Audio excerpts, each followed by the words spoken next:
Hello and welcome to the reading room. इस video series में हम रिचर्ड डॉकिंस की किताब द गॉड डिल्यूजन में पेश करदा आर्ग्यूमेंट्स को एग्जामिन करेंगे। चैप्टर 1 का अक्सर हिस्सा रिचर्ड डॉकिंस एल्बर्ट आइंस्टाइन को एथियस्ट साबित करने में सर्व करते हैं।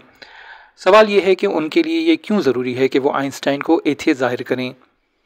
इसकी वजह यह है कि डॉकिंस चाहते हैं कि दीन और साइंस को एक तराजू में रखें और ये दिखाएं कि साइंस का पल्ला भारी है।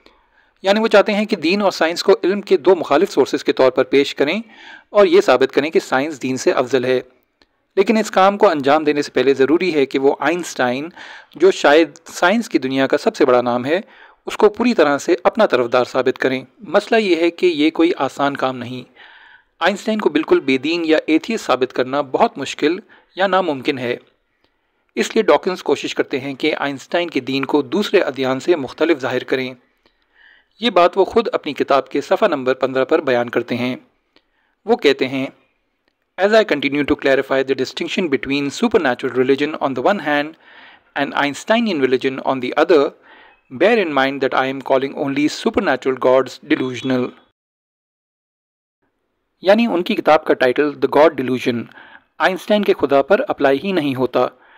आइंस्टाइनियन रिलीजन का टर्म इस्तेमाल करके उन्होंने ये भी इकरार कर लिया कि आइंस्टाइन बिल्कुल बेदीन नहीं था। इसका मतलब ये है कि जब वो अपनी किताब के पहले सफ़े पर यानी प्रेफिस में अपने पढ़ने वालों से कहते हैं imagine a world without religion, तो ऐसी दुनिया आइंस्टाइनियन रिलीजन या आइंस्टाइन के दीनी अकायद से भी खाली होनी चाहिए। अब देखते हैं कि आइंस्टाइन खुद क्या कहते हैं अपने दीन के बारे में। ये बात जहन में रहे कि हम आइंस्टाइन के जो अक़वाल यहाँ नकल कर रहे हैं वो सब के सब डॉकिंस ने खुद अपनी किताब में नकल किए हैं। डॉकिंस कहते हैं कि आइंस्टाइन ने कहा, I am a deeply religious non believer, this is a somewhat new kind of religion. इस कॉल के मुताबिक भी आइंस्टाइन बेदीन नहीं था, बल्कि उसका दीन उसके मुताबिक एक नए अंदाज का दीन था। फिर वो कहते हैं कि आइंस्टाइन ने कहा, the idea of a personal god is quite alien to me and seems even naive. यानी वो पर्सनल गॉड का मुखालिफ था, ना कि कायनात के खालिक के। पर्सनल गॉड और इम्पर्सनल गॉड क्या है, ये एक अलग फ़लसफ़ी गुफ्तगू है जो इन वीडियोस के स्कोप से बाहर है। लेकिन बुनियादी बात यह है कि पर्सनल गॉड का इनकार हर किस्म के खुदा का इनकार नहीं है। यानी हम इस कॉल की बुनियाद पर हरगिज़ ये नहीं कह सकते कि आइंस्टाइन एथियस्ट था।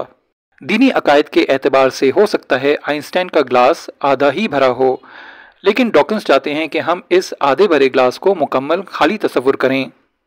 अगली वीडियो में हम देखेंगे कि डॉकिंस किस तरह आइंस्टाइन और दीगर साइंटिस्ट के अक़वाल को अपनी आइडियोलॉजी के मुताबिक री इंटरप्रेट करके बयान करते हैं। Thank you for watching this video. Please share it and subscribe to our channel to stay informed of further episodes.